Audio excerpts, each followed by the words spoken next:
Halo teman-teman Human Resa. Wajah ini. Wih, assalamualaikum Mam. Oke, mungkin gue baru perdana banget nih untuk memperkenalkan dulu. Gue ada Dimas. Terus di sini yang berbaju merah ini ada siapa? Om Hendra, ada Om Hendra. Oh, Di sini yang pakai topi, pakai kacamata siapa nih? Kakak Dery. Terus yang kacamata tapi rambutnya masih acak-acakan nih siapa nih? Abang Idan. Mantap. Sama the one and only. The one and only nih. Siapa nih? Aku Dede Alba. Kalian semua kakak. Aku Dede dong. Iya benar. Dede Alba sang pendongkrak rating. Gokil. Iya tiba-tiba orang Arab dengerin ya, aneh banget sih. Iya tuh. Jadi kemarin yang gue share itu, kenapa podcast kita bisa didengar orang Arab, gue nggak tahu. Ini apa korelasinya? Karena mungkin Arab Connection. Arab Connection. Orang subtitle yang terakhir aja Vietnam man. Ya siapa tahu itu investor mas. Dia lagi mau invest di venture. Kian guru anjir. Raja minyak kan. Mantap. Untuk Mas Dimas nih. Hari ini mau bahas apaan Mas Dimas? Nah, kayaknya kita bakal ngobrolin yang lagi hits banget nih di apa tuh? Media nih. Mungkin teman-teman udah pada tahu berkaitannya dengan kain jarik. Kain jarik. Namanya G. Bungkusable. Bungkusable ya, Mas. Bungkusable ya. Enggak, sumpah pertama kali gue tahu itu dari yang di-share di grup kita tuh kan. Dari siapa yang pertama ya? Dery. Oh dari Dimas ya? Dimas. Awal dari Dimas di IG. Dimas main doyan share begitu mah. Ngeri banget coy. Nah, nih, soalnya sorry Dan, gue ngangkat. Soalnya di sini ada 3 orang lulusannya psikologi dan gue pengen tahu juga nih sudut pandang dengan hal tersebut. Apalagi Dede Alba ini udah menyebutkan opini dia kan pas gue kasih. Yang psikolog cuma Alba, FYI nih, yang psikolog cuma Alba. Benar. Belum. Nanti gue kena hipsi. Gue kena hipsi nanti ngaku-ngaku. Belum. Doain ya guys. Belum. Amin. Nyaris. Hampir. Ya, gue baru 1 master doang. MUP. Master usulan penelitian nggak maju-maju. Apaan lu? MUP. Nah terus gue baca dari Twitter yang di-share Bang Dery ya, kemarin kan sempat nge-share juga. Habis itu tuh gue baca, ternyata anjir ya. Gue pikir tuh kayak cuma foto gitu atau apa, ternyata disuruh videoin ya. Goblok loh. Maksud gue, yang gue heran sih, ya gue nggak tahu sih ya pemikiran korbannya. Kalau gue gitu kayaknya disuruh kayak dari awal perkenalannya udah aneh ya, udah kayak agak aneh gitu loh, marah-marah yang nggak jelas. Itu kayak udah langsung gue blok gitu loh. Lu apa sih anjing gitu? Geli banget. Tapi kenapa bisa korbannya nurut gitu? Menurut Bu Alba nih gimana sih? Nggak menurut gue sih emang agak-agak, maaf ya, mungkin gue kasar. Ini gue sebagai Alba ya, bukan profesi gue ya. Menurut gue agak bego juga sih. Agak bego Anda main sih. aman Anda. Enggak, bukan main aman, karena tidak boleh ngasih judgement dulu. Maksudnya, iya. gini loh, karena orang tersebut, menurut gue karena kurang wawasan. Yang namanya kalau alasannya penelitian, harusnya kan ada sponsor. Kalau alasannya penelitian itu kan harusnya ada inform consent, ya kan? Ditanyakan mana, ya karena orang kita nggak tahu, jadi nggak nanya. Terus, bahkan tuh mereka nggak satu universitas. Iya. Ya yang gue ngerti takut soalnya kakak tingkat apa sih, satu universitas aja enggak gitu, lo ngapain takut gitu. Ya kan gitu. Dan kayaknya sih rata-rata sih orang-orang yang yang kena itu tuh orang-orang yang lawannya dominan, yaitu deh bukan pasif gitu ya. Ya orang-orang yang pasif, karena dia tuh kalau lu perhatiin ya chatnya tuh berpola. Dia tuh ngecek, dia bakalan marah, terus dia lihat responnya. Iya benar. Kalau respon orangnya maafin, pasti tuh lanjut jadi korban. Iya benar. Oke. Jadi di situ tuh dia ngecek korbannya, nih orangnya bisa gue kendalikan atau enggak gitu. Ya. Oh. Karena kalau gue cek yang originalnya, yang mungkin yang korban yang akhirnya up di sosial media, ya balasan dia tuh nggak ada yang ngelawan sama sekali, karena mungkin dia juga tahu kali ya. Enggak, itu dia kayak kok ya pasrah wae gitu loh. Kok Cuman dia disuruh yang gue mau. pikir pertama kali, ini biasanya ya, bukan mengeneralisasi atau itulah. Itu maksudnya biasanya korbannya adalah perempuan, ini laki-laki, dan ini apa ya, bisa dibilang muda banget gitu loh, dan memang mungkin SMA kali ya, atau mungkin baru masuk Baru kuliah. masuk kuliah kayaknya. Iya kayak Maba. Maba kuliah. Nah, makanya awalnya iya. bener kata Dimas, awalnya pun gua kira cewek yang korbannya, maksudnya bukan kayak juga. Gue bukan bilang ini normal juga, cuma maksud gua kalau cowok minta ke cewek ya oke lah, bukan oke juga maksudnya udah gitu. Ini dia ke cowok anjir kayak ya Allah Akbar, kenapa cowok ini disuruh pakai pakaian mumi begitu gitu. Gue nggak habis pikir. Maksudnya gimana ya? Karena kalau gue pribadi ya, gue udah dijelasin kayak gitu pun, gue udah langsung ngebayangin kalau gue digituin, ya gue nggak akan mau sih. Nah itu. Dia stranger ya. Tapi maksudnya bahkan gue kayak pernah sekali ke lokasi pengeboman di Vietnam, itu tempatnya sempit banget dan gue nggak mau masuk gitu aja gitu. Yang dia di bawah tanahnya itu ngeri banget, dan dia kayak gitu dimasukin ya, bukan cuma dilakukan terus di kapa, kayak bukan kapa ya, semacam dikapanin lah. Gimana tadi aja tuh? Menurut Mas Hendra nih, orang psikologi juga gimana? Gue cuma sarjana psikologi, tapi pertama gue mau ucapin bela sungkawa ya, gue sedih ya, karena junjungan gue KKI keinjak sapi itu yang pertama. Saat kalian masak daging sapi ya, ada orang yang terinjak kakinya dan lu diem-diem aja, lu gimana perasaannya? Serius ya? Gue nggak tahu loh. Seriusan tapi gue paling suka sih. Gue kira kenapa nih? Iya makanya. Tapi itu skip dulu deh. Tapi menurut gue yang gue suka sebenarnya dari kasus ini tuh, pasti kan netizen tuh banyak selalu jadi kutub. Ada dua yang mungkin nggak pro tapi lebih ke kasihan. Mungkin kasihan ke korbannya ya. Contoh kayak yang kasus ini, abis itu dibikin joke sama Babe Cabita, lu tahu kan? Oh ya tahu. Nah ini kocak banget ya. Jadi Babe Cabita ya kayaknya Aukarin ya lawannya ya. Jadi ya kalau udah namanya Aukarin mah udah jelas lah. Siapapun yang berurusan sama dia naik jadi viral. Tapi kayaknya Babe Cabita ngapain? Dia mau manjat juga enggak kan? Tapi kenal lah Babe mah. Iya, tapi satu sisi ya kalau mendudukan ini sebagai sebuah jokes yang parodi, ya menurut gua lucu sih apa yang disampaikan. Lucu, setuju gua. Dari Setuju gua. Tapi kalau ini misalnya kasihan dengan korbannya, menurut gua ya memang gua nggak tahu motivasinya orang yang menjadi korban ini ngeblow up tuh apa dulu gitu loh. Gue nggak tahu, kasus kayak kemarin contoh misalnya ada orang ngutang ya, dia jelas-jelas ngutang, yang nagih itu dibikin di IG story, kena. Takutnya ini juga dia bikin jadi perkara lagi gitu. Udah tahu undang-undang ITE itu udah kayak pasal karet, dia berani-beraninya ngupload, ya mungkin simpati dari banyak netizen muncul ya. Tapi apakah itu jadi penyelesaian masalah si orang ini, si terduga G ini mendapatkan satu penanganan kasus? Ya mungkin dapat ya, tapi manfaat lebih lanjutnya mungkin ke psikisnya dia, punya perbaikan masalah dari sisi trauma. Gue nggak tahu dia trauma apa enggak, gue nggak yakin itu bisa sembuh dengan memblow up ini ya. Gue nggak tahu ya, karena gue nggak bisa habis pikir kenapa urusan yang sangat sensitif ini berani diupload dengan tidak anonim sih. Itu aja gue juga cukup aneh ya. Terlepas kasus ini udah fetis, ini kan kasus fetis ya. Fetis itu mendapatkan kepuasan seksual melalui benda atau makhluk mati gitu loh, benda. Tapi ini ada berbau-bau dengan jarik dan orang dibungkus kain kafan. Ini udah ultra aneh banget sih. Ini kayaknya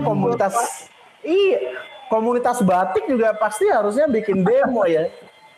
Ini gara-gara ini bisa aja Malaysia mungkin membatalkan keinginan dia untuk klaim batik, jangan-jangan ini. Iya, bisa jadi. Apalagi di blow up banget kan, ya apalagi bahasannya juga seperti itu kali ya. Cuman gimana nih, kayaknya kemarin di grup Alba ada berpendapat nih. Kalau dari gue sih, sebenarnya kemarin gue sempat bahas nih, kemarin gue ketemu teman-teman kuliah kan, terus sempat bahas satu yang sebenarnya dia tuh apa sih, fetish atau bukan gitu kan. Terus gue tuh kan ya apa ya, gue bukan anak klinis gitu. Terus gue setelah ngobrol-ngobrol, kalau menurut gue sih kalau fetish itu sebetulnya bisa fetish tuh dia lihat kain jarik dimanapun. Nah masalahnya enggak gini.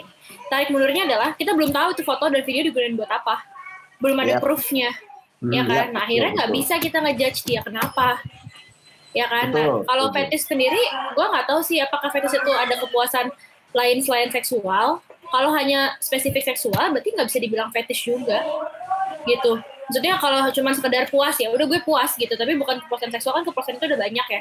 Berarti dia fetish. Tapi kalau memang ternyata terbukti dia menggunakan ini sebagai untuk seksualitas, untuk kebutuhan pemenuhan hasrat seksual dan kepuasan seksualnya, berarti bisa jadi dia juga sadistik juga gitu orangnya. Karena yang gue baca itu orang tuh bukan sekedar dililit, tapi harus bersuara, harus menunjukkan bahwa dia terganggu, dia tersiksa gitu. Berarti dia mendapatkan kepuasan ketika dia melihat lawannya itu siksa gitu loh, kayak tidak berdaya lah, kesakitan lah gitu. Jadi bisa berlapis. Dan kalau menurut gue, kalau misalkan bener dia berlapis gitu ya, dan dia murni, dia nggak tahu bahwa yang dia lakukan itu salah, karena dia sakit mental, nggak bisa diproses hukum sih. Setahu gue mental sih hukumnya. Setahu gue sih jadi lemah gitu, apalagi korbannya secara sadar mau, nggak ada pemaksaan. Beda sama Reinhardt. Benar. Kalau Reinhardt kan emang ada kriminalnya, dikasih obat bius, dibikin pingsan, ya kan, ya gitu loh. Kalau ini kan enggak, secara sadar. Jadi setahu gue sih ya itu sekarang sih posisinya, nggak tahu gue kalau di Indonesia ya, tapi posisinya orang sakit mental itu dengan hukum tuh agak abu-abu gitu. Nggak gitu sih. Dan kalau gue sih lebih concernnya ke masyarakat yang gampang ngejudge sih, fetish atau apa gitu, atau sakit ini belum ada proofnya gitu, belum ada proof bahwa dia sebenarnya untuk apa kebutuhannya gitu. Dan kalau tadi yang Awkarin sama Beca Bita, menurut gue pribadi jokesnya sih lucu mungkin, tapi mungkin buat beberapa orang sensitif ya. Tapi kalau gue sih lebih concernnya ini sih karena sorry ya, gue sih kurang suka mau Karin aja ya. Menurut gue sih gue capek aja ngeliat dia SJW kayak oke, gue akan hukum bla bla bla bla. Gue suka statementnya ada yang bilang lama-lama Karin bikin law firm aja sekalian. Mantap. Gitu. Ya, dia tuh selalu dia selalu jadi kayak, kalau gue sih lebih kenapa gue menganggap Babe Cebita jadi lucu, mungkin ini subjektif ya gue, karena gue gak suka sama Karin gitu. Jadi ketika mereka berantem, gue seneng ada yang ngeberantemin Awkarin sama subjektif. Sorry, gue gak suka Awkarin. Gitu. Jadi itu pendapat gue sih. Cuman yang lack off-nya adalah ini. Gimana yang sering bah? Enggak. Tapi yang kasihannya itu adalah ya itu ya, banyak orang yang gak sadar kalau mereka tuh sakit mental. Itu sih. Padahal ini udah aneh banget ya. Aneh terus kalau banget. Iya, dan katanya udah pernah ketahuan ya sama UNER, tapi pas ditanya balik UNER lepas tangan tapi gimana gitu, gue nggak tahu juga sih. UNER bilang apa, sejauh ini belum ada laporan. Sejauh ini belum ada laporan terkait pelecehan yang dilakukan sama mahasiswanya itu. Jadi mungkin memang karena belum ada yang lapor, jadi ya udah UNER juga enggak kok, belum ada yang lapor gitu loh. Gue ngeliat baru hari ini tadi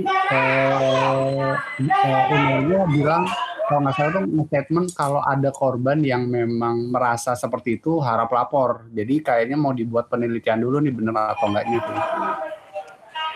Nah, berhubungan dengan kayak gini kan gua ada nonton juga series lama 2012 sampai 2015. Biasa series kan series barat, itu kan berujungnya ke murder atau pembunuhan. Tapi memang kalau yang namanya berhubungan dengan kesehatan mental atau mental illness itu tuh bener, kalau mungkin di US tuh masih abu-abu banget atau malah bisa terlindungi gitu. Misalkan dia secara tidak sadar bisa membunuh, cuman makanya di satu sisi gue juga setuju dengan pendapatnya Dede Alba ini, ya korbannya mohon maaf kayak mau secara nggak sadar atau mungkin takut atau mungkin ngikutin flow-nya aja atau kayak gimana gue juga nggak tahu, tapi dari cara pemaksaannya si pelaku ini juga yang bikin gue rada nggak suka gitu. Dan resultnya yang gue takutin adalah ya mungkin bukan masalah si pelakunya itu nanti akan jadi minta maaf terus juga ngomongin lagi atau namanya fisiknya jadi jelek apa sih, tapi lebih ke kondisi si anak ini sih nanti kayak gimana. Tapi ya benar. Kondisi korban, sorry. Tapi benar sih korban itu bisa nuntut tapi pakainya pemaksaan. Dia kan dipaksa, bisa kalau pakai pemaksaan dia bisa, tapi kalau dia pakai sakit mentalnya, nanti balik lagi ketika pemaksaan terus ternyata dibuktikan memang sakit mental, terus di level yang berat sehingga tidak bisa ditindak mendapatkan hukuman kriminal, harusnya masuk rumah sakit jiwa, ya akhirnya nggak bisa juga. Gitu sih. Nah biasanya kalau kayak gitu tuh memang Indian either di proses di hukum atau bakal dilari ke rumah sakit ini sih? Ini balik lagi sih Dim, akan ada yang ngelaporin atau enggak sih Dim? Kalau pada akhirnya nih gak ada yang ngelaporin, gak ada yang memperkara, tetap aja nggak bisa gitu. Nggak akan dilanjutin kemana? Makanya mungkin itu maksudnya Awkarin, kenapa dia mau nyediain lawyer, jadi supaya orang-orang tuh bisa menindak. Positifnya mungkin itu ya, jadi biar jelas yang kayak gini tuh harus tindak gitu. Tapi satu sisi ya, kalau lu ngelihat screenshotan chatnya ya, gimana dia mempersuasi targetnya, mendominasi chatnya. Ya kalau ngelihat dari sisi yang lain, gue ngelihat itu kayak orang pakai kayak teknik hypnotexting gitu loh. Orang bisa terhipnotis untuk masuk ke dalam. Tapi ada ya Mas Hen? Emang ada ya? Enggak, kan kayak istilah hypnoselling kan, kita ngomong kata-kata kita tuh bisa menarik orang ya. Ya teks itu pun juga punya fungsi yang bisa sama membuat orang terframing untuk bisa mengambil satu tindakan tertentu gitu. Menurut gua ya memang agak maksa, tapi cara ngirinya itu ibaratnya kalau orang mau nge-approach ke kandidat, orang pakai teknik kayak gitu ngeri juga kali ya. Iya makanya itu. Kalau bisa kayak itu lebih jago dari Ayu Ting Ting ya, misalnya aku bilang bungkus ya kan gitu. Maksudnya jago loh. Akan gendang. Iya. Aduh ya Allah. Nah itu dia. Serem sih.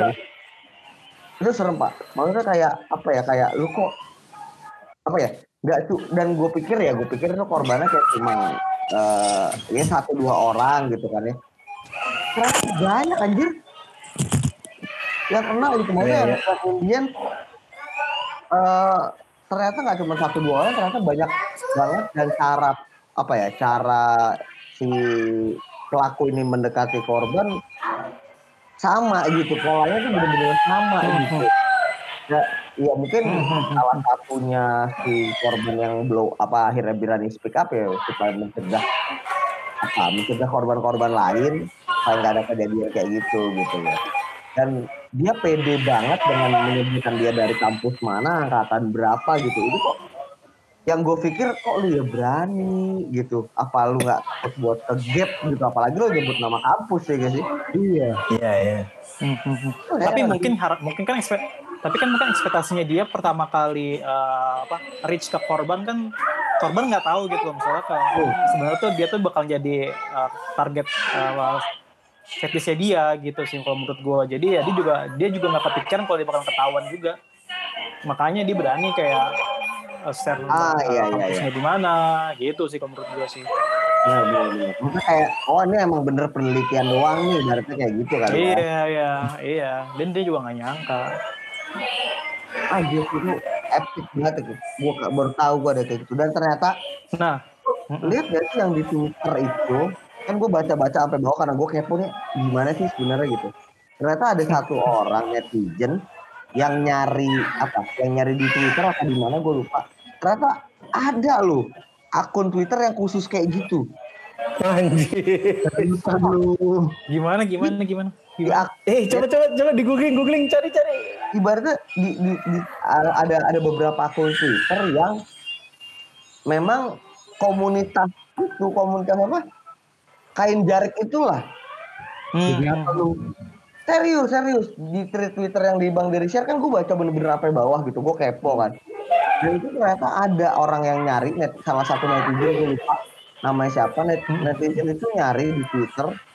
Dan dia nemu di screenshot sama dia. Ternyata ini guys, nama-nama akun Twitter yang fetish kayak si Gilang itu. Sama gitu. Kayak dibungkus-bungkus gitu berarti ya? Dan itu mereka share semua video yang ada apa yang dililit gitu. Anjay. Ada komunitasnya ngehe, gue bilang goblok.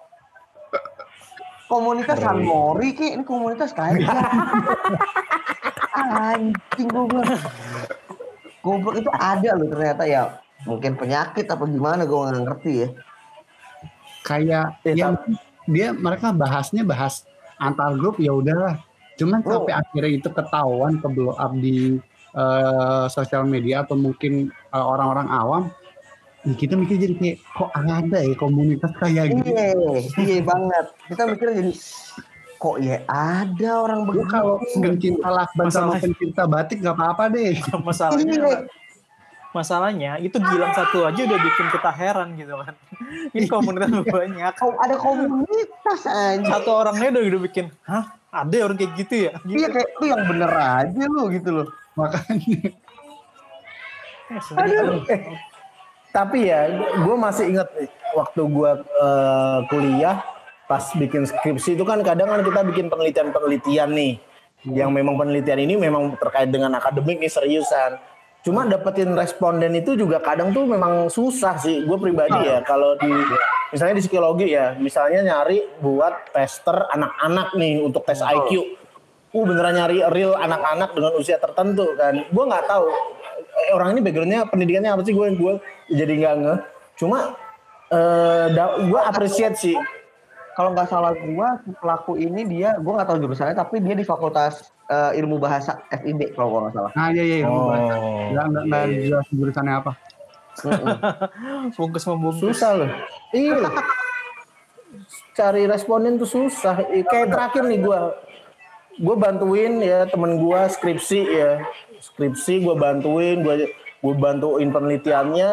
Lama-lama gue pacarin, gue nikahin sekarang kan. Jadi mantap. Salah satu contoh konkret yang bener nih. Modus-modus dalam penelitian itu berbahaya memang. Tiba-tiba dia sampai dia tuh pernah ada ya, dia tuh komen ke orang yang dia nggak kenal sebelumnya. Jadi orang ini tuh kayak bikin snapgram gitu dan gambar jempolnya dia gitu. Dan dia dan dia langsung DM si orang itu tanyain, jempolnya bagus sih, kayak aneh banget nggak sih, kayak jempolnya bagus sih. Udah gitu orang itu juga ngeladenin gitu, gue kayak ngeladenin gitu, nggak kenal ngapain, jempolnya dia. Satu sisi bagus mengapresiasi, satu sisinya langsung cepet berubah, lo ngapain? Ya, tapi kan kayak cowok gitu kan, cowok tiba-tiba ngomong ke cowok gitu kayak jempol kamu bagus ya, gitu kayak serem. Aneh ya, aneh tuh. Gitu tiba-tiba misalnya gue chat lu dim gitu kayak dim bagus gitu, Ngeri banget gitu, jempol lu bagus ya dim.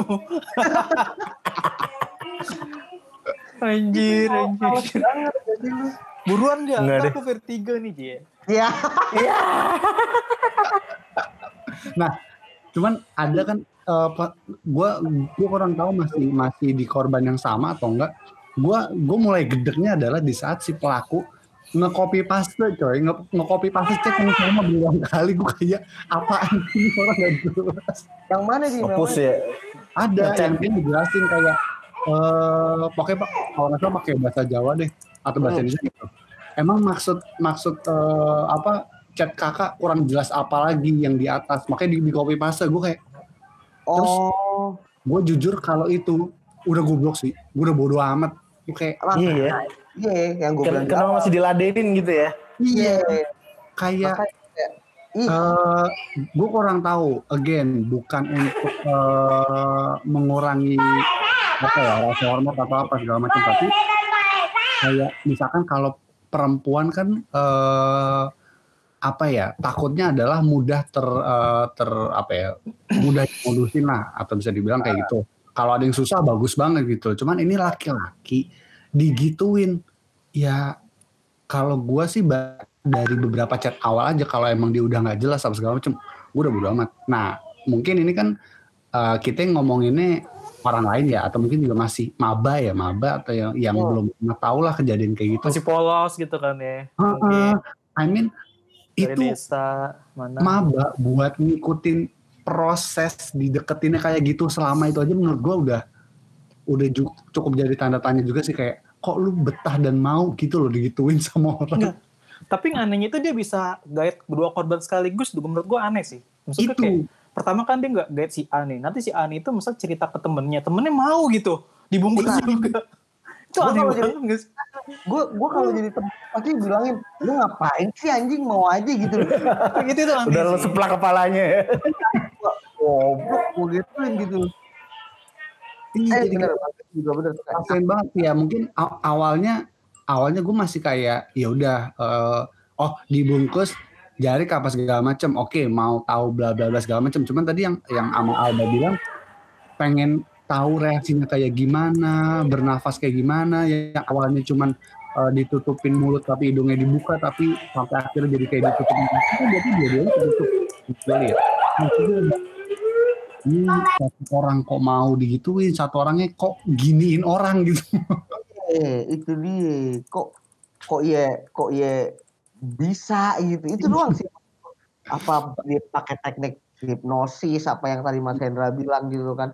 Tapi emang kayak yang gue bilang di grup juga gitu kan, gue pernah mengalami hal yang apa ya, bisa dibilang tanda kutip dihipnotis juga lah waktu gue kuliah di sana. Tapi apa ya, semua didasarkannya bukan mungkin ada sama juga gitu, ada rasa kasihan dan juga kayak mungkin iba kali ya kalau gue waktu itu, karena ya dia bilang orang tersebut bilang orang tua dia sakit, dia harus balik apa segala macam. Ya gue dengar kayak gitu, walaupun dia stranger rada gimana gitu kan, walaupun ya seharusnya gue nggak boleh kayak gitu, cuman udah tuh gue jadi kebawa, hilang aja tuh berapa ratus ringgit. Gue kayak ya itu kalau dirupiahin sekitar berapa nih?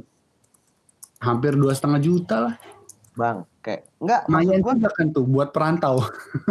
Lumayan anjir. Si pelaku ini ngomong sama lu gimana sih? Cara orang black people asik, ngerti gak sih lu? Kalau mereka asik ketemu orang baru. Iya. Tapi memang gitu kayak nih gitu ya. Iya, kayak gue nggak tahu cara dia adalah dari bahasa dia atau dari sentuhan. Tapi dia memang kayak megang gue dan ngerangkul gitu. Maksudnya kayak langsung ngobrol so asik aja gitu loh. Oh dia langsung rangkul lu kayak, hey what's up Dimas gitu? Enggak juga sih, dari awal ngobrol pembukaan, tapi pas udah ngobrolnya lumayan enak, karena dia nanya background dulu apa segala macam. Kayak lu dari mana, lu orang sini? Oh gila lu bagus banget ya, lu bukan orang lokal tapi bisa kuliah di sini, bla segala macam. Udah sama kayak ngebawa, tapi memang dia lebih cepat daripada si Gilang-Gilang ini. Kayak dia ngobrol gini-gini apa segala macam sampai ya dia bilang dia sampai bawa-bawa Islam coy. Itu yang gue gedek banget. Kayak kita kan dalam Islam nih saudara ya sebetulnya, terus dia baru langsung ceritain kayaknya dia emang udah tahu tuh alur kayak gimana. Karena setelah gue tanya setelah kejadian itu, sebetulnya banyak di universitas gue atau daerah kampus gue itu terjadi penipuan oleh mohon maaf orang hitam gitu atau black people gitu. Karena mungkin mereka merasa ingin hidup di situ, tapi mereka nggak punya pekerjaan dan nggak kuliah, tapi mereka tetap mau di situ, nggak mau balik ke negaranya. Nah cara mereka ya banyak banget gitu loh. Gue jadi kayak Tapi lu sadar nggak saat lu memberikan duit sebanyak berapa ratus RM itu pada waktu itu? Sadar, tapi emang gue bilang gue cuman ada segininya pun juga nggak semuanya gue kasih. Tapi maksudnya ya gue mikirin ya gue ada masih buat butuh hidup juga gitu loh. Cuman pas dibilang kayak gitu dia rada nggak enak coy. Dia malah minta lebih. Gue kayak ya sorry banget nih gue nggak bisa, gue cuman ada segini. Terus dia kayak rada gelagapan kayak yaudahlah nggak apa-apa deh, jadi kita pergi ke sana. Dan yang gue bingung adalah dia mintanya tuh di luar kampus coy. Iyalah. Sampai naik taksi bareng coy. Gue kayak anjay. Tapi gue istilahnya gue sebenarnya bisa gitu loh minta CCTV gitu loh kalau gue tuh gini-gini segala macam. Cuman Ya gue mikirin omongannya Alba juga. Ya kalau misalkan gue digiring dan guanya mau juga ya mau diproses kayak gimana coy.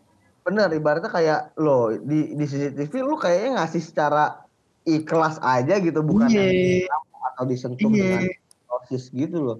Itu dia. Ya itu sih. Jadi dulu gue punya cerita juga dulu temen gue.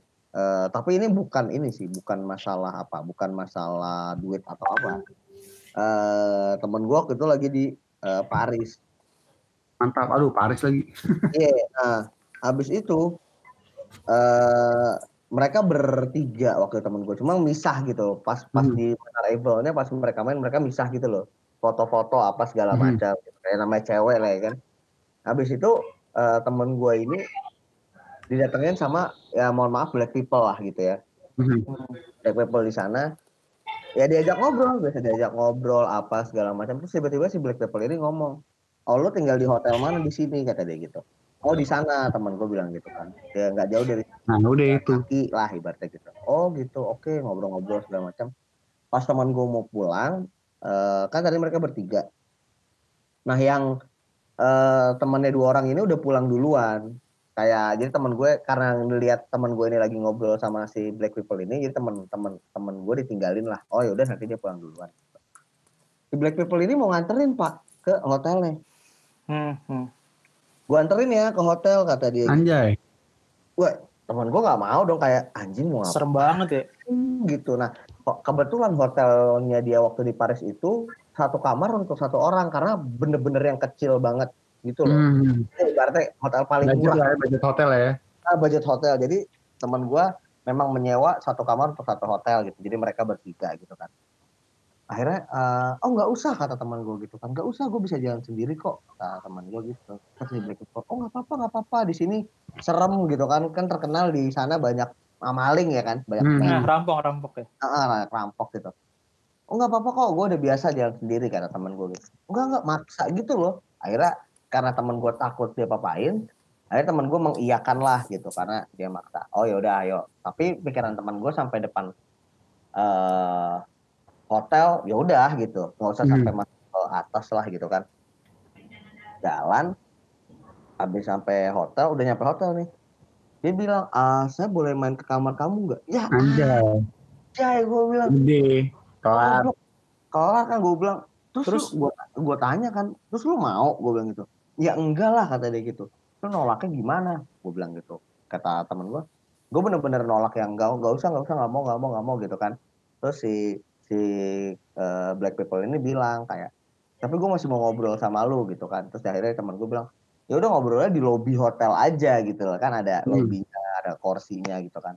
Di sini aja kata dia gitu. Tapi gue mau masuk ke kamar lo, mau lihat kamar lo kata dia gitu. Si anjing, gue bilang serem banget. Akhirnya dia oh yaudah sebentar ya, saya ke kamar dulu. Alasannya mau beberes lah ibaratnya. Kamar lo kamu tunggu di lobi dulu gitu. Diikutin ya? Enggak diikutin sih. Akhirnya tapi masuk ke lobi si black people-nya beneran nunggu di sofa lobi. Temen gue masuk langsung nelfon resepsionis anjir. Bilang kalau lapor lah, kayak saya diikutin sama black people di situ, saya suruh tunggu di depan, minta tolong lah ibaratnya, minta tolong diusir gitu loh. Udah akhirnya di sama pihak hotelnya sama security-nya gitu akhirnya disuruh pulang, diusir. Itu teman gue tadinya mau 3 hari di Paris, jadi cuma 1 hari coy. Jadi dia nyampe Paris. Anjay. Karena ada kejadian itu, bertiga cewek itu jadi takut. Besok karena malamnya langsung pesen tiket kereta ke Barcelona. Jadi di Paris cuma kayak langsung pindah kota. Langsung bener-bener tadinya tuh tiket ke Barcelonanya harusnya tanggal 28 misalnya. Jadi diganti tiket tanggal 25 dan itu bayar sekitar 2 jutaan gitu buat ganti tanggal. Kata teman gue, biarin dah gue bayar 2 juta daripada gue diapa-apain kata. Masalah cewek coy. Iya, masa cewek. Kalau cowok mungkin kita masih bisa berani apa gimana. Akhirnya nggak maunya dia ganti tiket berangkat ke Barcelona ya, anjir kata gue. Kenapa serem amat di luar negeri gue bilang. Itu dia yang ngebuat gue kalau memang misalkan apa ya, ya mungkin I don't really have guts that much ya. Jadi kayak ya kalau emang bisa rame-rame kenapa enggak gitu loh. Karena gue sudah pernah mengalami beberapa event yang nggak mengenakan gitu loh dengan orang asing. Jadi kalau memang misalkan ditanyain nonton, lu kenapa nggak solo traveling aja atau ketemu orang-orang di sana? Aduh nggak deh, gue minimal berdua deh. Ada yang nemenin gue, cowok entah cewek. Kalau sendiri kayak ya balik lagi lu, entah lu di hipnosis sama orang gitu kan atau gitu. Ya buat jaga diri aja sih sebenarnya. Iya, apalagi nama salah satu warga Indonesia udah lumayan buruk di luar kan tuh. Iya, negara gitu. Reinhard lagi anjir. Ke orang predator nih. Katanya mau diangkat drone cuy. Iya, yang gue tahu. Cuma yang gue bilang adalah, ya itu akhirnya ke blow up di media kan karena udah penelitian ya. Sebenarnya itu dari 2017 coy. Gue mikir kayak, iya dari dulu. Lama banget. Tapi kenapa nggak di ini ya? Kenapa nggak di up ya? Mungkin belum cukup bukti kali ya? Karena menurut gue orang luar tuh kayak gitu. Mereka tuh nyari bukti dulu. Dan emang ternyata ada banyak, baru disikat ya. Ada tuh dijadiin video juga, apa ya? Dia pelatih gimnastik. Tapi sebetulnya ada jadi sexual harassment. Ada tuh filmnya di HBO dokumenter. Apaan juga? Ntar gue coba cari deh. Jadi itu tuh beneran berbagai kalangan dari yang udah ibu-ibu, bayangin udah ibu-ibu sampai masih anak-anak. Which means kejadian itu tuh udah 20 tahunan coy. Jadi dari ibu-ibu itu masih zamannya muda, aktif di gimnastik, sampai akhirnya udah tua, ke blow up, dan sampai sekarang masih yang muda. Kasusnya ngapain kasusnya? Dia tuh apa ya? Pelatih apa? Bukan pelatih. Mungkin bisa dibilang pelatih ya, tapi kayak dia yang lebih ngerefleksiin para gimnastik. Oh, oke. Beneran udah bawa nama gimnastik internasional. Oke.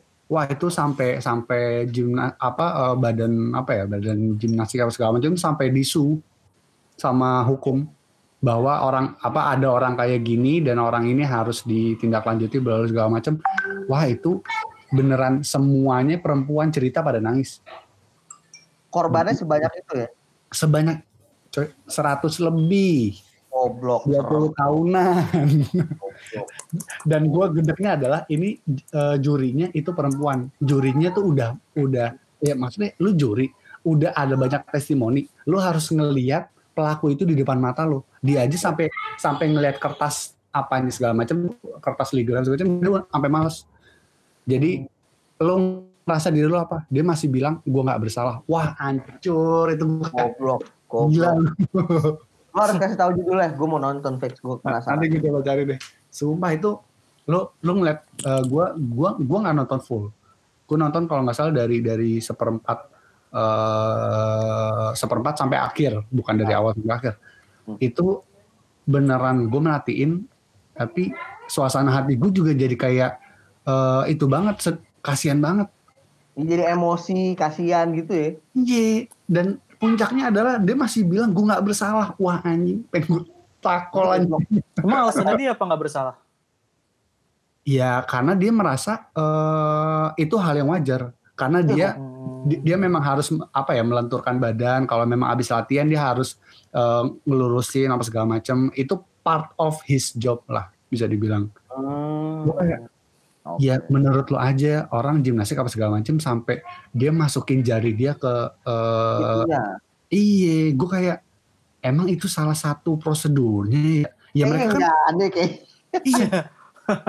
Itu para korban pun juga sama ngikutin juga karena mikir ya dia udah certified gitu ya, udah certified di badan pekerjaannya dia. Oh ya udah mungkin ini salah satu pekerjaannya dia nggak apa-apa. Tapi sebenarnya mah enggak.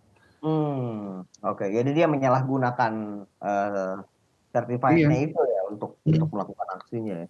Gokil ya kalau ngomongin masalah pelecehan tuh banyak banget anjir sebenarnya. Iya. Gokil. Apa ya? Gue nggak tahu sih mau berakhir kapan nih. Tapi untuk teman-teman yang mendengar HR Talks ini untuk di edisi ngopi atau ngobrol viral ini kayak mengenai sexual harassment ya. Mengenai sexual harassment, either itu dalam kategori fetish atau mungkin sadar, hipnotis, apa segala macam, gue bisa bilang hati-hati banget.